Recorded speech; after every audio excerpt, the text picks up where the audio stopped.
Hello केम छो बधा मजामां बधाने मारा जय श्री कृष्ण। आज આપણે એક બહુ સરસ રેસીપી લઈ આવ્યા છીએ કે આપણે હોટલમાં જમવા જઈએ ને ત્યાં આપણે સ્ટાર્ટર તરીકે લેતા હોઈએ છીએ અને આ બહુ ફેમસ છે રેસીપી દહીંના કબાબ। એટલે આજે આપણે કબાબ બનાવશું। કબાબ બનાવવા માટે મેં જે સામગ્રી લીધી છે એ બતાવી દઉં પહેલાં તમને। પનીર છે, પનીર મેં ઘરે જ બનાવ્યું છે અને આની રેસીપી પણ આપણે વિડીયો અપલોડ કરેલો છે યુટ્યુબમાં, તમને જોવું હોય તો। કિસમિસ છે, કાજુ છે, લીલા મરચાં છે, ગરમ મસાલો છે, કોથમરી છે, ચણાનો લોટ છે। ચણાનો લોટ મેં શેકીને લીધું છે, ડ્રાય રોસ્ટ કર્યું છે અને કાંઈ પણ નાખ્યું નહોતું, એમ જ એને શેકી લીધું છે। આદું છે, મરી છે અને આ ડુંગળી છે બિરસ્તુ। હવે આ તળેલી ડુંગળી કહેવામાં આવે છે એને બિરસ્તુ કહેવાય છે।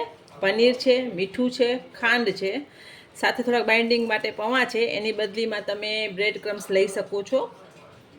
હવે મેઇન વસ્તુ એની ચીઝ છે અને હંકડ કહેવામાં આવે છે કે જે બાંધેલું દહીં હોય છે એનામાં પાણીનો ભાગ નીકળી જાય એવું હંકડ લેવામાં આવે છે। કાંઈ દહીંના કબાબમાં આવું દહીં લેવામાં આવે છે। તો પહેલાં આપણે હંકડ જે લીધું છે એક બાઉલમાં લઈ લેશું અને દહીંમાં પાણી નીકળી જવું જોઈએ। અને આ કબાબ બહુ જ ફેમસ છે, લખનઉમાં બહુ ફેમસ છે અને બધી જગ્યાએ પાર્ટી સ્નેક્સ મળે જ છે અને પાર્ટી સ્નેક્સ તરીકે પણ લઈ શકો છો અને તમે કોઈ પણ ઓકેઝન હોય કે કાંઈ પણ તમારા ઘરે પ્રસંગ હોય તોય તમે બનાવી શકો છો। હવે પહેલાં આપણે આ જ પૌવા છે, પૌવા અને થોડુંક જીરું નાખી અને ક્રશ કરી લઈએ પહેલાં। તો પહેલાં આપણે બધી બીજી સામગ્રી લઈ લઈશું। પૌવાને મેં એકદમ સરસ ક્રશ કરી લીધા છે, સાથે થોડુંક જીરું નાખ્યું હતું મેં। હવે આપણે એમાં આદું છે, બિરસ્તુ જે કહેવામાં આવે છે, ડુંગળી છે, એને તમને કટ કરવી હોય તો તમે થોડીક કટ પણ કરી શકો છો। થોડુંક મરી પાવડર છે, કોથમરી છે, થોડુંક ગરમ મસાલો, લીલા મરચાં છે,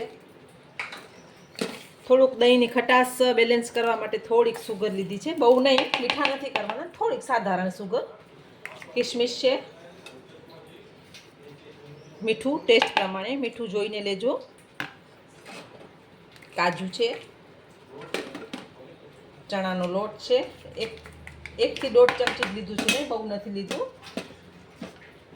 અને પનીર છે એ તો તમે આવી રીતે મસળીને નાખી શકશો, ઘરનું પનીર છે અને ફટાફટ બની જાય છે, મેં રેસીપી અપલોડ કરેલી છે। થોડુંક ચીઝ છે।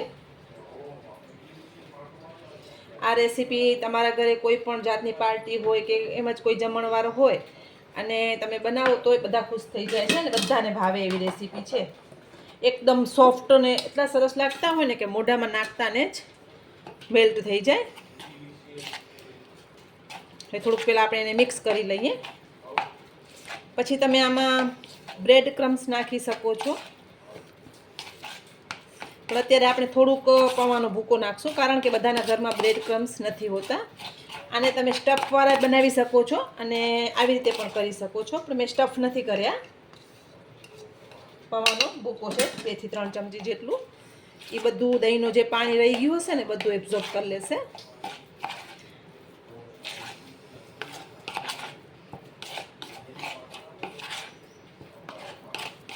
તમે જોઈ શકો છો એકદમ ડ્રાય થઈ ગયું અને છતાંય તમને એમ થાય કે હજી હું હેન્ડલ નહીં કરી શકું એને કબાબ બનાવવામાં, શેપ આપવામાં, તો તમે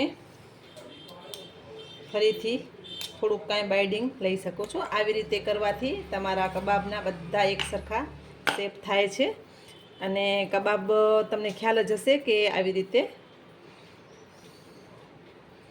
તો આપણે પહેલાં શેપ કરી લેશું। થોડીક વાર તમને રાખવું હોય તો તમે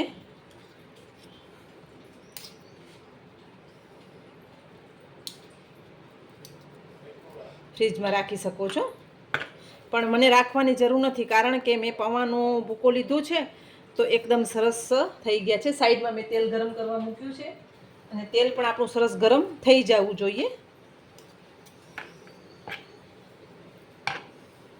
આ એક ટ્રીક છે કે આમ ચમચીથી લેવાનું એટલે એક સરખા જ તમારા કબાબ થાય છે।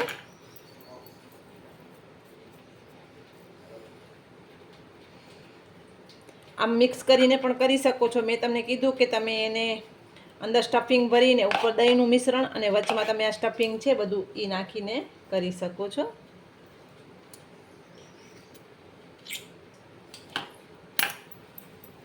તો આપણા કબાબ વળાઈ ગયા છે. શેપ તમને જે આપવું હોય તમે આપી શકો છો. ગોળ છે, રાઉન્ડ છે, આવી રીતે છે, ગમે એ લંબગોળ છે. આપણે કબાબ તળી લેશું. તેલ પણ સરસ ગરમ થઈ ગયું છે. આપણું તેલ ગરમ થઈ ગયું છે. બહુ ગરમ નહીં, બહુ ઠંડુ નહીં. એકવાર ગરમ કરી અને મીડિયમ કરી નાખવાનું છે, નકર આપણા કબાબ છૂટી જાય છે. અને એકવાર એક સાઈડ તળાઈ જાય પછી જ એને પલટાવવાના છે, નકર કબાબ છૂટી જાય છે. તમે જોઈ શકો છો સરસ તળાય છે. તો આપણે આને ગોલ્ડન તળવાના છે. એક સાઈડ તળાઈ જાય પછી આપણે આવી રીતે ધીમેથી એને બીજી સાઈડ પલટાવી નાખવાના છે.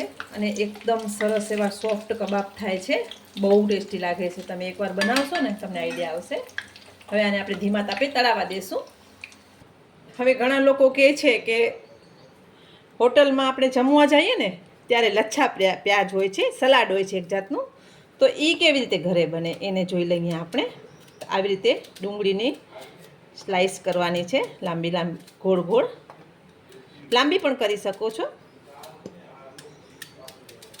તો એ આપણે એકવાર રેસીપી બતાવી દઈએ.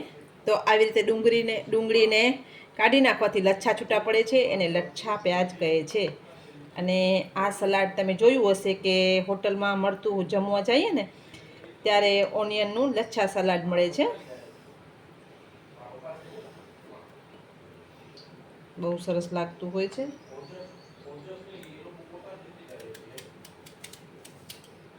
હવે આને આપણે કબાબ સાથે સર્વ કરશું. હવે કબાબ જોઈ લેશું. તો મારા કબાબ સરસ તળાઈ ગયા છે. બહુ પછી ડાર્ક નથી કરવાના. તમે જોઈ શકો છો એકદમ સરસ તળાઈ ગયા છે. એને લઈ લેશું. તો તૈયાર છે આપણા એકદમ સરસ એવા દહીંના કબાબ. તો આપણે એને સર્વ કરી લેશું. ગ્રીન ચટણી સાથે મેં સર્વ કર્યા છે.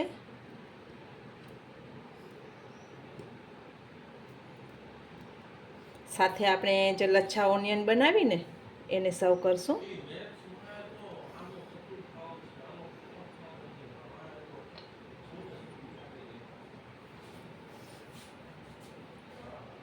લચ્છા ઓનિયન ટેસ્ટમાં સરસ લાગે છે. ઉપર થોડુંક લાલ મરચું, અને કબાબ ઉપર તમને સ્પ્રિંકલ કરવું હોય તો તમે ચાટ મસાલો લઈ શકો છો, લીલા કોથમરી.